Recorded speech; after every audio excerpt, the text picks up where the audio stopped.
नमस्कार, मी Nilima Kulkarni. Celebrity talk time मध्ये आपल्या सगळ्यांचं मनापासून स्वागत. आणि वीकेंड स्पेशल करायला, सदाबहार करायला आज आपल्या सोबत तितकीच सदाबहार व्यक्ती आहे, अभिनेत्री स्पृहा जोशी आपल्या सोबत आहे. स्पृहा, खूप मनापासून स्वागत. थँक्यू. आज वीकेंड स्पेशल केलायस तू आणि तुम्ही खरं तर माझा वीकेंड खूप स्पेशल केलाय, त्यामुळे आम्हाला काहीच प्रॉब्लेम नाहीये. मला तर नाहीच आहे आता प्रॉब्लेम अजिबात. नक्कीच. आणि खूप गप्पा मारायच्या आहेत, तुझ्या चाहत्यांना तुझ्याशी खूप भरभरून गप्पा मारायच्या, त्यांनाही प्रश्न विचारायचे आहेत. तुम्ही आम्हाला प्रश्न विचारू शकता. आमचा फोन नंबर लिहून घ्या, 02266899263 या नंबरवर फोन करा. मी वाट पाहतोय. तुमच्या मनातले सगळे प्रश्न आज तुम्ही स्पृहाला विचारू शकता. तर स्पृहा, आज निमित्तही विशेष आहे. खूप छान सिनेमा भेटीला आलेला आहे, मला काहीच प्रॉब्लेम नाही. पुढच्या शुक्रवारी प्रदर्शित होणार आहे. आता काय गुजबम्स. नाही अगं, प्रत्येक वेळेला हे फिलिंग येतं आणि मला असं वाटतं की ते खूप छान फिलिंग आहे. कारण आता असं वाटतंय की म्हणजे नुकतीच सुरुवात केली होती खरं तर या प्रोसेसला. आणि म्हणजे डिसेंबरच्या नंतर आम्ही भेटलो, पहिली मीटिंग केली, मग फेब्रुवारीत शूटिंगला गेलो, मग शूटिंग झालं, डबिंग झालं, आता पब्लिसिटी आणि पोस्ट प्रोडक्शन होता आता रिलीजच आला अचानक. आणि 6 दिवसांवर फिल्म आली आहे. सो आम्ही खूप एक्सायटेड होतो. सगळं खूप सुपरफास्ट वेगाने. हा, म्हणजे अचानक खूप भराभर गोष्टी होत आहेत आणि आलीच फिल्म. म्हणजे असं कार्य घरात आलं असं वाटतं, तसं लिटरली आता आम्हाला झालंय. नक्कीच. पण खूप विषय ही फार महत्वाचा आहे. आणि तू आणि काश्मीरची जोडी, एक हटके जोडी भेटीला आली आहे, त्यामुळे हे हटके कॉम्बिनेशन कसं वर्क झालं? शूटिंग मध्ये तुम्ही जास्त तुमची मैत्री फुलत गेली असं तुम्ही सांगितलं. कशा पद्धतीने हा एक अनुभव समृद्ध करणारा होता? खूपच छान. मी ओळखतच नव्हते काश्मीरला याच्या आधी. सो मला असं वाटतं की 100 पैकी 100 मार्क समीर विद्वांस, जो आमचा दिग्दर्शक आहे, त्याला द्यायला हवेत ह्या कास्टिंगसाठी. कारण त्याने मुळात या गोष्टीसाठी आमचा विचार केला आणि ह्या पात्रांना, अजय आणि केतकीला आम्ही न्याय देऊ शकू असं त्याला वाटलं. आम्ही नेहमी हे म्हणतो की ओळख नसल्यामुळे आपल्याला अनेक बाबतीत प्रश्न पडलेले असतात आणि ज्या माणसाबरोबर आपण काम करतोय त्या माणसाशी आपली मैत्री होईल का, आपण कम्फर्टेबल होऊ का, असे अनेक प्रश्न असतात. पण पहिल्या दिवशीच आमची खूप छान, म्हणजे लुक टेस्टच्या दिवशी इतकी छान मैत्री झाली. आणि आता तर over the period of time आम्ही दोघंच काय, पण आमच्या घरचेही त्यांच्या एकमेकांचे खूप जवळचे मित्र झालोय. It's a wonderful feeling in a way. क्या बात आहे. फोन यायला सुरुवात झालेली आहे, त्यामुळे आपल्याला बोलायला कमी वेळ मिळणार आहे. मी थेट पुन्हा फोनकडे वळते. अमरावतीहून फोन आहे समृद्धी पांडे यांचा. नमस्कार समृद्धी, तुमचा प्रश्न विचारा. हॅलो स्पृहाताई. हाय. आम्ही तुझे खूप मोठी फॅन आहे. मराठी चित्रपट सृष्टीतली तू माझी सगळ्यात आवडती अभिनेत्री आहे. थँक्यू. आणि मला तुझ्या कविता सुद्धा खूप आवडतात. मी सुद्धा कविता करते. मी आज तुझ्यासाठी एक छोटीशी कविता लिहिलेली आहे. साकारलेल्या सगळ्या व्यक्तिरेखांचा सार त्याच्यात आलेला आहे, तर मी ती तुला ऐकवू इच्छिते.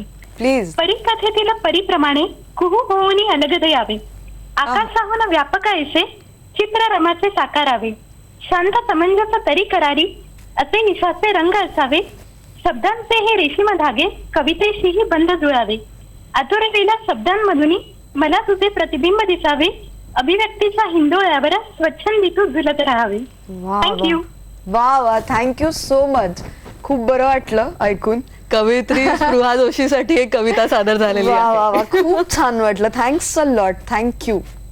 नक्कीच चाहत्यांचं हे भरभरून प्रेम तुला सदैव मिळत असतं, ते तुझ्या पाठीशी नेहमीच असतं. पुढचाही फोन आलेला आहे, थेट तिकडे वळूया. नवी मुंबईहून सिद्धेश भुसाणे यांचा फोन आहे.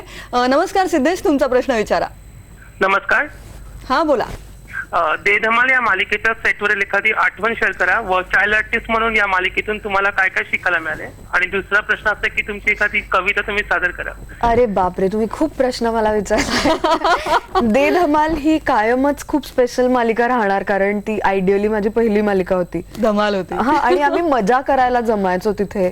आम्ही मालिकेचं शूटिंग करतोय किंवा ते ग्लॅमर तोपर्यंत ओळखीचं नव्हतं झालं. सो आमच्यासाठी ती पिकनिक असायची. सो सोमवार ते शुक्रवार शाळेत जायचं, शनिवारी बॅगा भरायच्या, सेटवर निघून जायचं, मग शनिवार रविवार शूटिंग करायचं. सो आम्ही खूप ते दिवस आम्ही खूप एन्जॉय केलेले आहेत सगळ्यांनी एकमेकांसोबत. आणि आता जेव्हा आम्ही मागे वळून बघतो तर असं म्हणजे बघायला असं वाटतं की अरे बापरे आपण कसे होतो. आणि आमच्या ज्या विद्याताई आहेत, विद्या पटवर्धन, त्या या मालिकेच्या निर्मात्या होत्या, किंवा निलेश मयेकर जो आता झी मराठीचा खूप मोठा एक अधिकारी आहे, तो लेखक होता आमच्या मालिकेचा, किंवा क्रिस्टोफर रेगो, गौतम कोळी, ही सगळी दिग्दर्शक मंडळी होती. किती नावं घेऊ तितकी मला कमी आहेत, कारण या सगळ्या मंडळींनी आम्हाला कसं सांभाळलं. एक solid जी आमची team होती. माकडांची फौज होती सगळ्या, त्यांनी इतकं सुंदर आम्हाला सांभाळलं आणि कुठल्याही पद्धतीचं प्रेशर आणि बर्डन आमच्यावर कधी लादलं नाही. आणि त्यामुळे असेल कदाचित, पण आम्ही सगळेजण खूप मनापासून काम करायला लागलो पुढे पण. वा. आणि कवितेची फरमाईश आहे ती आत्ता का नंतर? मला वाटतं आपण गप्पांच्या शेवटी एक कविता ऐकूया. मग ते एकदम Promise. Icing on the cake होऊन जाईल. पुढच्या फोनकडे वळूया. नितीन गोडबोले पुण्याहून आपल्या सोबत आहेत. नमस्कार नितीनजी, तुमचा प्रश्न विचारा. हो नमस्कार. नितीन नमस्कार गोडबोले बोलतोय. नितीनजी, नमस्कार. सर्वप्रथम डोंट वेरी बी हॅपी 200चा टप्पा पार झाला, त्याबद्दल शुभेच्छा तुला आणि संपूर्ण टीमला. थँक्यू आणि मला काही प्रॉब्लेम नाही साठी all the best. Thank you so much. माझे 3 प्रश्न आहेत की तुम्ही आता जे मला काही प्रॉब्लेम नाहीचं प्रमोशन कॅम्पेन करताय, हो. त्यात तुम्ही असं म्हणताय की ही आजची मूवी आहे. तर ही आजची मूवी एक थोडं तुम्ही एक्सप्लेन करू शकाल का की काय आहे, म्हणजे वेगळी पण नाही पण आजची आहे. आणि दुसरा प्रश्न असा आहे की हा चित्रपट का बघावा, याचे काही तुम्ही पॉइंटर्स सांगू शकाल का? वा. मला याबद्दल बोलायला आवडणार आहे, कारण काय आहे, आजची फिल्म याचा अर्थ आजच्या पिढीचे, आजच्या जनरेशनचे प्रॉब्लेम्स सांगणारी फिल्म आहे. आणि या सगळ्यात ती कुठेही निगेटिव्ह फिल्म नाहीये, किंवा तुम्हाला ती फिल्म बघताना दडपण नाही येणार आहे, पण तुम्हाला हसत खेळत ही जाणीव होणार आहे की आजची पिढी कुठल्या कुठल्या ट्रान्झिशन मधनं जाते, काय काय गोष्टींना, कुठल्या प्रेशर्सना ती मुलं, म्हणजे माझ्या पिढीची मुलं किंवा आमच्या आधीच्या पिढीची माणसं फेस करतात, किंवा नातेसंबंधांकडे बघण्याचा एक फार फ्रेश आणि सुंदर दृष्टिकोन ह्या फिल्ममधनं तुम्हाला मिळेल. आणि हे सगळं तुम्ही खूप मनोरंजक पद्धतीने बघणार आहात. त्यामुळे संपूर्ण कुटुंबासोबत जाऊन एक पूर्ण अनुभव तुम्हाला घ्यायचा असेल तर, त्यांनी विचारलं होतं ही फिल्म का बघावी, तर त्याचं हे उत्तर आहे की अख्ख्या कुटुंबासोबत आपल्या बसून आपण जेव्हा ही फिल्म बघाल आणि नंतर जेव्हा बाहेर पडाल तेव्हा उद्यापासनं मला काहीच प्रॉब्लेम नाही असं म्हणताना, खरंच तुम्हाला काही प्रॉब्लेम आहे म्हणून तुम्ही हे तरी टाळण्यासाठी हे म्हणताय का, खरोखरच तुम्ही छान प्रॉब्लेम फ्री आयुष्य जगताय, याचा तुम्ही विचार करायला सुरुवात करा. आणि खरंच ते पती पत्नीच्या आयुष्यातील काही पदर वेगळ्या अर्थाने उलगडलेले आहेत, फार डिटेल्स जाणवत आहेत समोर. त्या ट्रेलर मध्येही फार छान ट्रेलर झालं. आम्हाला खूप सुंदर रिॲक्शन्स मिळतात, म्हणजे ट्रेलरच्या खालती फेसबुकवरती आता एकतर 1 मिलियन व्ह्यूज ऑलरेडी क्रॉस केलेले आहेत ट्रेलर. सो इतके छान बोलतायत लोक, आपल्या नवरा बायकोंना टॅग करतायत आणि म्हणतात की हे बघ, हे आपलंच आहे, ही आपली गोष्ट आहे, ही जाऊन बघायची आहे. कुठेतरी रिलेट करतात, खूप रिलेट करते, खूप कनेक्ट करते फिल्म, त्यांना त्यांच्या घरातली फिल्म वाटते. मला असं वाटतं की हेच वैशिष्ट्य आहे, कारण खऱ्या माणसांची खरी फिल्म आहे. आणि सोबतीला ते कुटुंबीय ही सगळे दमदार कलाकारांची टीम आहे, प्रचंड फौज आहे आमच्याकडे. नक्कीच सगळे ज्येष्ठ छान कलाकार आहेत. आणि त्यांच्या सोबतचा तो अनुभव किती समृद्ध होत गेला, कारण निर्मिती सावंत आहेत, सतीश आळेकर आहेत, सगळेच फार छान कलाकार सोबतीला आले. नाही, आम्हाला असं वाटतं की आम्ही खूप लकी आहोत, कारण या सगळ्यांबरोबर एकत्र एका प्रोजेक्टवरती आम्हाला काम करता आलं. आणि ही सगळी मंडळी इतका सुंदर सपोर्ट करणारी आणि इतकी प्रेमळ आहेत, आणि जिथे गरजेची असते तिथे एक एनकरेजमेंट पण लागते परफॉर्म करताना सुद्धा. कारण मी काय, कश्मीर काय, त्यांच्या तुलनेने आम्ही खूप लहान आहोत वयानी, अनुभवानी, सगळ्याच बाबतीत. सो आळेकर सरांसारखा एखादा दिग्गज माणूस, तुला तर तू हे खूप रिलेट करू शकशील, तो जेव्हा आपल्याला म्हणतो की हे खूप छान केलंस तू, किंवा तू खूप समजून काम करतेस, किंवा खूप छान ऐकतेस सीन मध्ये काय चाललंय, तेव्हा असं होतं की अरे वा, म्हणजे आपण बरोबर पाथवरती आहोत. किंवा इतकं प्रेमाने ते आमच्या सगळ्यांची वागले, कुठेही त्यांनी त्या सिनियरिटीचा आमच्यावरती भार नाही टाकला, ते आमच्यातले होऊन आमच्या सोबत राहिले. आणि आम्ही सगळ्यांनी 20 दिवस एकत्र जे कोकणात शूटिंग केलं, त्यामुळे तर इतकं कमाल बॉन्डिंग म्हणजे फक्त स्पृहा काश्मीरची केमिस्ट्री असं न म्हणता संपूर्ण कुटुंबियांची केमिस्ट्री असं झालेलं आहे ते. नक्की. पुढच्या फोनकडे वळूया. रवींद्र कुडाळकर पुण्याहून आपल्या सोबत आहेत. रवींद्रजी, तुमचा प्रश्न विचारा. हा, सुधाळ जोशीजी नमस्कार. नमस्कार. मी तुमच्या एक नियमित चाहता आहे आणि पुण्यातून बोलतोय मी. तुम्हाला मी अभिजित खांडकेकर याच्या लग्नामध्ये पुण्यात भेटले होते, तेव्हा तुम्ही आईसोबत आला होता. आणि मी आणि माझी मिसेस सुलेखा आणि मी आम्ही आपल्या दोघांशी संवाद साधला होता. अतिशय साधेपणा, निगर्वीपणा तुमच्या स्वभावात आहे आणि तुमचं हास्य आणि व्यक्तिमत्व मला खूप भावतं. म्हणजे आजच्या युवा पिढीला एक तुम्ही आदर्श बुद्धिमान अभिनेत्री निश्चितच आहात. आणि दुसरी गोष्ट अशी की जी युवाचं तुम्ही जे अँकरिंग केलं होतं शनिवार वाड्यावर, तो कार्यक्रम देखील लाईव्ह अगदी पुढे बसून पाहायचा आनंद मी घेतलेला आहे. आज माझे 3 प्रश्न आहेत तुला. पहिला प्रश्न असा आहे की तुझ्या अभिनयामध्ये सहजता, तुझ्या हास्यामध्ये एकदम निर्मळ असं हास्य आहे, त्याचं काही रहस्य आहे का, हा पहिला प्रश्न. दुसरं मला असं विचारायचं आहे की आज मी सकाळी तुझ्या फेसबुक पेजला तुझी चावळी पण वाचते की त्याला काहीच प्रॉब्लेम नाही. तर तुझ्या स्वतःच्या आयुष्यात प्रत्येकाला प्रॉब्लेम असतात, मग ह्या प्रॉब्लेम कडे तू सकारात्मकपणे कशी पाहते, किंबहुना तू सध्याच्या युवा पिढीला देखील सकारात्मक पाहायला कसं सांगशील प्रॉब्लेम्स बद्दल. आणि तिसरा प्रश्न असा विचारतो की तुझे आई आणि बाबा आणि बहीण यांच्याशी तुझं घट्ट नातं कसं आहे. धन्यवाद. ओके. वा, पहिला प्रश्न त्यांनी विचारला की हास्यामागे काही क्या राज आहे. रहस्य आहे का, तर तसं काही नाही. एक गोष्ट आहे, मला जेव्हा मनापासून हसावं असं वाटतं तेव्हा मी हसते आणि मी खळखळून तेव्हा- आणि मी खळखळून हसते, कारण मला म्हणजे नाहीतर काय मजाच नाही ना, आपण सगळं त्या मजेसाठी करतोय. सो एक तर काम, मी त्याच क्षेत्रात काम करते जी माझी पॅशन आहे, मी माझ्या आवडीच्या माणसांसोबत काम करते, किंवा प्रयत्नपूर्वक मी काम निवडताना असं बघते की हे आपल्याला आवडेल असं काम आपण करू शक्यतोवर. कारण बऱ्याचदा असं होतं की त्या प्रेशरमध्ये आपल्याला खूप मनापासून वागावंसं किंवा हसावंसं नाही वाटत. सो मी प्रयत्न तरी तसा माझ्याकडनं पूर्ण करते की जेणेकरून माझ्या या हसण्यावरती काही बंधनं नाही येणार. Touch wood, keep smiling. Secondly काय म्हटले होते ते त्यांनी अनेक प्रश्न विचारलेले आहेत, तर आपण ते पुन्हा. मला वाटतं त्यांनी विचारलं की सकारात्मक पद्धतीने कसं. तर मला वाटतं कसं की बघतेस? माझ्या आसपासची जी माणसं आहेत ती तितकी सकारात्मक आहेत आणि कदाचित ती पॉझिटिव्हिटी माझ्यात कुठेतरी उतरत असेल आणि त्यामुळे सगळ्या प्रॉब्लेम्सकडे आपण हसत हसत बघायचा निदान प्रयत्न तरी करू शकतो. कारण काय आहे, प्रॉब्लेम्स पासून पळ नाहीच काढू शकत आपण कोणीच. किंवा आम्ही डोंट वरी बी हॅपी नाटकामध्ये पण आम्ही हेच म्हटलंय की प्रॉब्लेम्स असणारच आहेत आणि तो आपल्या आयुष्याचा एक भाग असणारच आहे कायम. सो प्रॉब्लेम्स फ्री आयुष्य, सुखी माणसाचा सदरा काही मिळणार नाही, पण जे येईल समोर त्याच्याकडे एक आपण पॉझिटिव्हली बघून त्याच्यातनं वाट काढायचा प्रयत्न करू शकतो का, आणि त्याला माझ्या आसपास जी माणसं आहेत ती मला मदत करतात. आज स्पृहा सोबत म्हणजे डोंट वरी बी हॅपी आणि मला काहीच प्रॉब्लेम नाही, असे छान खरं तर आयुष्याचे संदेश आपल्याला मिळत आहेत आणि ही मैफल आणखी रंगत जाणार आहे. स्पृहा, थोडा वेळ आहे एका छोट्याशा ब्रेकची. जेव्हा एक छोटासा ब्रेक पाहत राहा celebrity talk time with Spruha.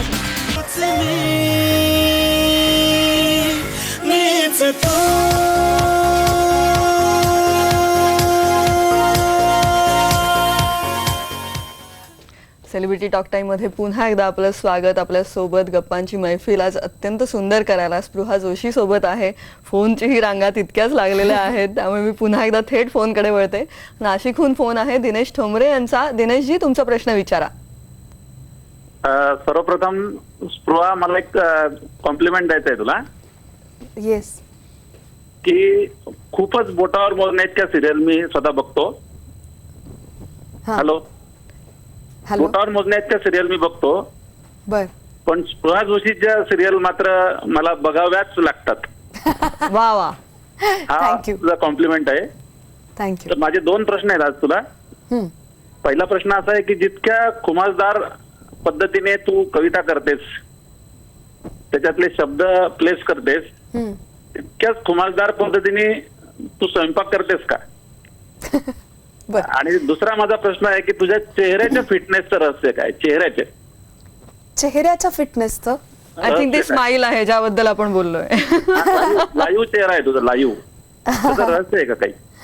नाही हो, काही रहस्य नाही आहे ऍक्च्युली. आता मला तयार करायला पाहिजे खरं तर काहीतरी रहस्य याच्या मागे, पण smile is the secret I guess. पण काही रहस्य नाही. मी जसं मगाशी म्हटलं ते मला जेव्हा जे मनापासून वाटतं ते मी रिॲक्ट करते, तेच आहे, बाकी काही नाही.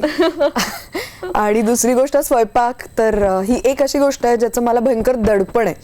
मला स्वयंपाक करता येतो, चांगला स्वयंपाक करता येतो, पण माझी आई आणि माझ्या सासूबाई या दोघीही इतक्या उत्तम कुक आहेत की त्या 2 बायका समजा आसपास असतील तर मी स्वयंपाकघरात शक्यतो पाऊल टाकायला जात नाही, कारण ती त्यांची टेरिटरी आहे. आणि त्या नसताना किंवा त्या जरा लांब बसलेल्या असतील तर मग मी तिकडे जाऊन काहीतरी प्रयत्न करू शकते, हातपाय मारू शकते.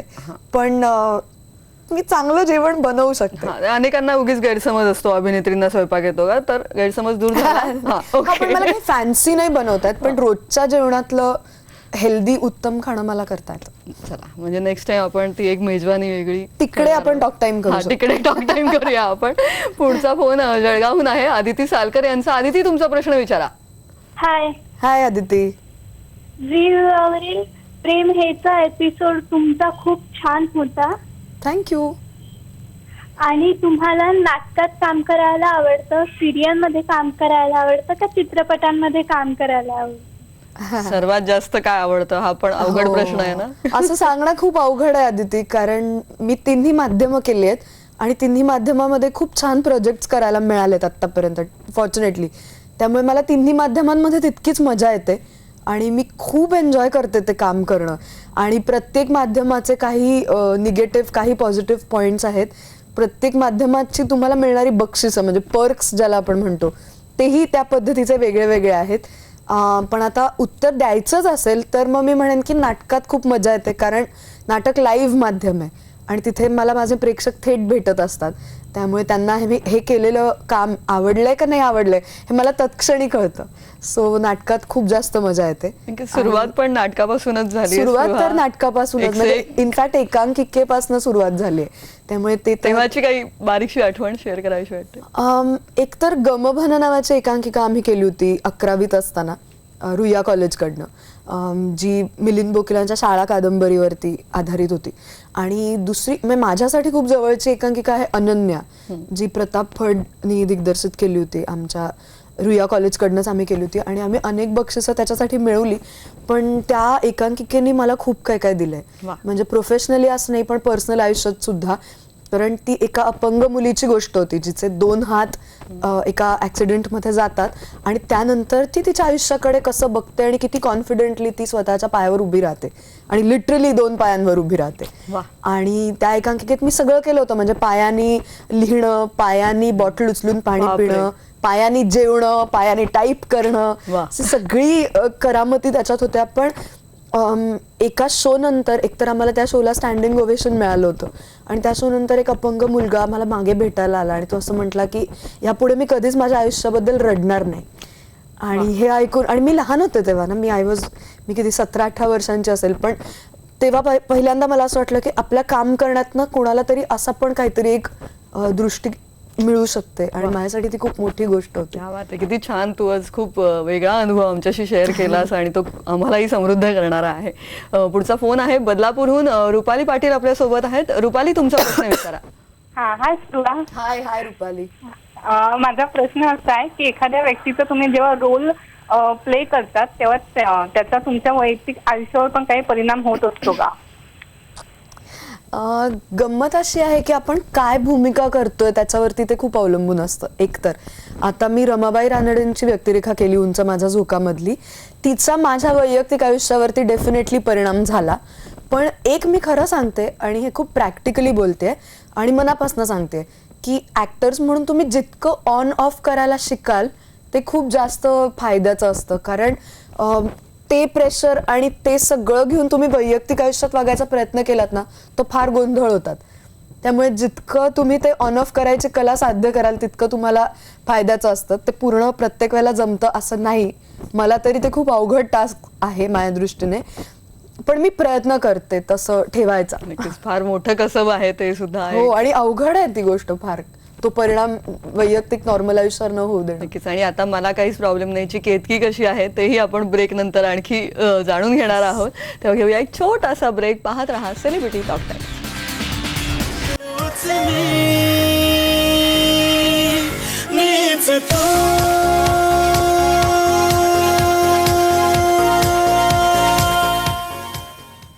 गप्पांची बहारदार मैफल स्पृहा जोशी सोबत. स्पृहा, अगदी पुन्हा एक आपण शेवटचा एक फोन घेऊया जाता जाता आणि गप्पा पुन्हा कंटिन्यू करणार आहोत. सोलापूरवरून रश्मी जोशी आपल्या सोबत आहेत. रश्मी, तुमचा प्रश्न विचारा. हॅलो निलमदी, Rashmi. Hi. Assam girl is back. आता सोलापूर. वा वा. सोलापूर. बोला बोला. मला स्पृहासाठी 2 प्रश्न आहेत. पहिला प्रश्न म्हणजे एका लग्नाची दुसरी गोष्ट मध्ये स्वप्नील जोशी सोबत काम करताना कसं वाटलं? तो कुठल्या प्रकारचा ऍक्टर आहे, त्याच्याकडनं काय शिकायला मिळालं टाईप. आणि दुसरा प्रश्न असा आहे की तुझा एक फॅन आहे प्रणव गायकवाड, जो तुला लास्ट वीक भेटायला आला होता बहुतेक नाटकाच्या वेळेला. त्याच्यासोबत तर त्याच्यासाठी एक मेसेज. आणि डबल सीट मधलं किती सांगायचं, मला खूप सुंदर गाणं आहे, मला खूप आवडतं. Thank you so much for writing that song. अरे बापरे, थँक्यू. वा वा. पहिल्या प्रश्नाचं उत्तर देते.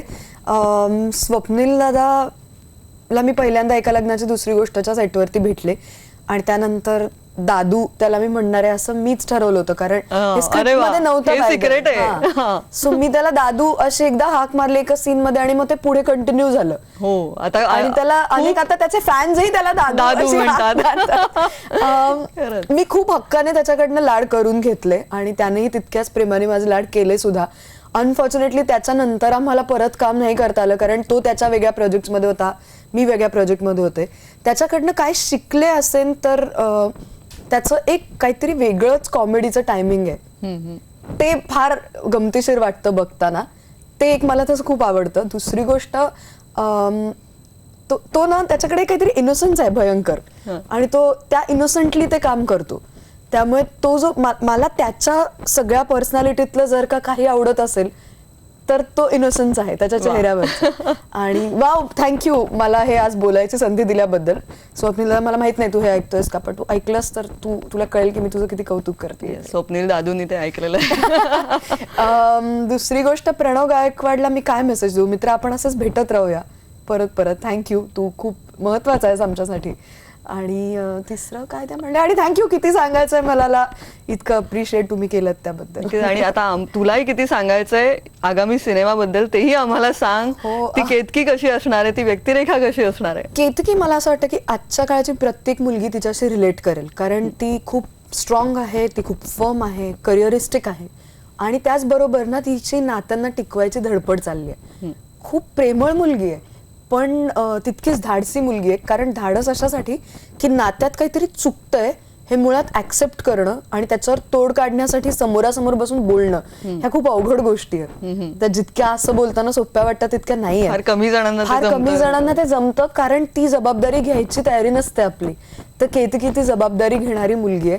आणि मी नेहमी हे म्हणते की समीरला मी थँक्यू म्हणते दरवेळेला या कारणासाठी की थँक्यू, हे कॅरेक्टर मला करायची तू संधी दिलीस. त्यामुळे मला नेहमी वाटतं की केतकीसारखं थोडंसं आपल्याला होता आलं तर खूप बरं होईल. नक्कीच. आणि प्रॉब्लेम असतील तर ते बोलले पाहिजेत. येस, सो ते 11 ऑगस्ट पासून बोलायला आपण सुरुवात करूया. नक्कीच. 11 ऑगस्ट पासून मला काहीच प्रॉब्लेम नाही असं म्हणून पळ नाही थिएटर काढायचा आणि मुळात आणि थिएटरमध्ये जायचं. Yes, thank you so much Spruha. इतका छान आज संवाद रंगला आणि आगामी सगळ्या सिनेमांसाठी तुला भरभरून शुभेच्छा. Thank you so हा much. प्रवास तितकाच सुवर्णमयी होत राहणार आहे आणि आपण पुन्हा पुन्हा भेटत राहणार आहोत. Thank you. Thanks a lot. Thank you. Celebrity talk time मध्ये आज स्पृहा जोशी सोबत ही छान मैफल रंगलेली आहे. आज इथेच थांबूया. पाहत रहा IBN लोकमत.